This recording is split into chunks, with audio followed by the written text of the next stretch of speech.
رب العالمین نے اپنے احکامات کو لوگوں تک پہنچانے کے لیے نبوت اور رسالت کا سلسلہ شروع کیا اور اپنے بندوں میں سے کچھ خاص ہستیوں کو اس منصب پر فائز کر دیا تاکہ وہ پیغام پہنچانے کا کام انجام دے سکیں، جنہیں ہم انبیاء اور مرسلین کہتے ہیں۔ چنانچہ دنیا میں کم و بیش 1,24,000 انبیاء آئے، ان میں سے ہمارے نبی حضرت محمد مصطفیٰ صلی اللہ علیہ وسلم آپ سے پہلے کے تمام نبیوں کے سردار اور آخری رسول ہیں، جنہوں نے پورے اخلاص سے اللہ تعالیٰ کے احکام اور پیغامات کو لوگوں تک پہنچایا اور جہالت اور گمراہی میں پڑے ہوئے لوگوں کو ہدایت سے نوازا۔ اللہ رب العزت نے محمد رسول اللہ صلی اللہ علیہ وسلم کو حق کے ساتھ مبعوث فرمایا۔ جب دنیا فنا کی منزل کے قریب تر ہو گئی تھی، اس کی رونقوں کا اجالا اندھیرے سے بدلنے لگا تھا اور اپنے رہنے والوں کے لیے مصیبت بن کر کھڑی ہو گئی تھی۔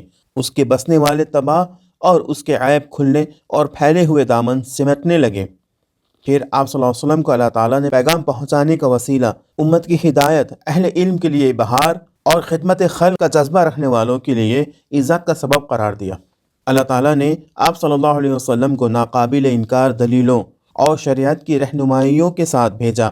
آپ نے اللہ کے پیغام کو بخوبی پہنچایا اور لوگوں کو سیدھے راستے کی رہنمائی کر دی، ہدایت کے نشان قائم کر دیے اور روشنی کے مینارے استوار کر دیے، اسلام کی رسیوں کو مضبوط بنا دیا اور ایمان کے بندھنوں کو مستحکم کر دیا۔